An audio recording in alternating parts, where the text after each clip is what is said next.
Can your cell phone give you the flu or maybe something far worse? Carolyn Porter has been looking into this for us. She is in Chicago. Hey there, Carolyn. Good morning.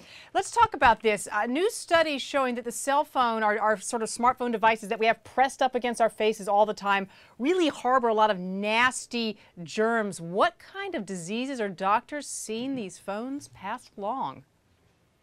Well, what we've been able to confirm is that cell phones carry a variety of different germs on them, most notably coliform bacteria, which is known more as the bacteria you would pick up in the bathroom. And because of that, it can lead to the flu, it can lead to pink eye. Basically, it can also lead to diarrhea as well. So there's a variety of different things that can happen when you use your phone if it has germs on it, and then you touch your fingers to your face or your mouth and ingest those germs. Yummy. All right. This is why we call it WSJ Lunch Break. We feed you these really good stories, tasty stories.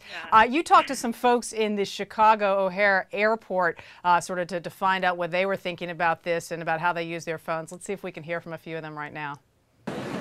That's disturbing to know. I think it's just the kind of information that I'd rather not know, because I don't think about the things I touch as much as I probably should, but that's a little disturbing. I see people taking their cell phones to the restroom. I hear people talking on the phone in the restroom. I hear the ding of cell phones going off in the restroom, and I hear people texting in the restroom, which is quite disgusting. I am not concerned about bacteria in the cell phones because bacteria is all over the place. I think you just have to be clean your hands before you eat, and I'm not really that concerned.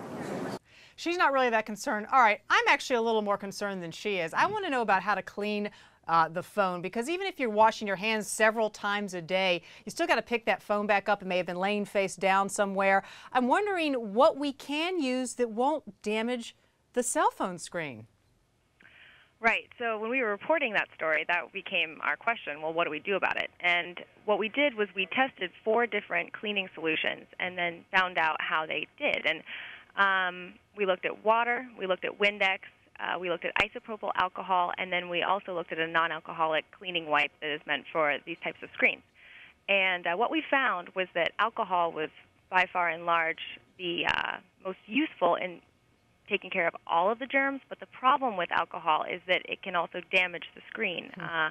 It can remove those coatings that often prevent oil from staying on the screen, which if you have oil and heat on your phone, then that also can be a really great petri dish for more germ growth. So that is one solution, but it comes with its own drawbacks. Right. On the other hand, you can use, the market has come out with a couple different non-alcoholic products that, like wipes, for instance, that have technology that is meant to grab the bacteria off of the phone, and that's one solution. It might not necessarily remove every single colony of bacteria, but it will do a good job at removing most of it.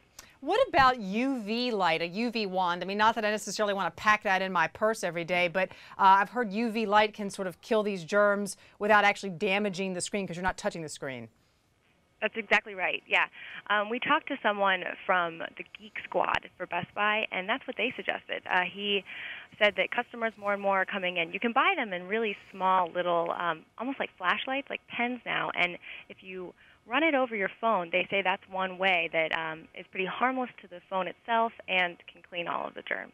All right, germy cell phones. You cannot get enough of this story, and that's why we'll be giving you more in the Personal Journal section tomorrow. Thanks for this preview today on Lunch Break, Carolyn. Appreciate you being with us.